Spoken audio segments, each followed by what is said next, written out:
સુરતના મોટા વરાછા વિસ્તારમાં એક શરમજનક ઘટના સામે આવી છે। મંત્ર ડ્રીમ હોમ સોસાયટીમાં દૂધવાળાએ વોચમેન સાથે મારામારી કરી હોવાના સીસીટીવી ફૂટેજ વાયરલ થયા છે।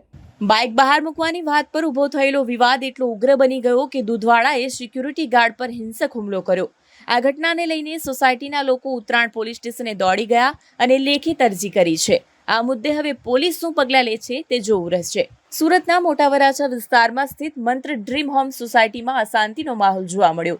સિક્યુરિટી ગાર્ડે દૂધવાળાને બાઇક બહાર મૂકવાની વિનંતી કરતા દૂધવાળાએ ગુસ્સામાં આવીને ગાર્ડ પર હાથ ચલાવી દીધો હતો। સ્થાનિકોએ કહ્યું, અમે આવી હરકત કદી સહન નહીં કરીએ। પોલીસમાં અરજી આપી હતી। હવે મામલો ઉત્તરાણ પોલીસ સ્ટેશન પહોંચ્યો છે। પોલીસે ફરિયાદ લઈને કાર્યવાહી શરૂ કરી છે કે કેમ તે હજી સ્પષ્ટ થયું નથી।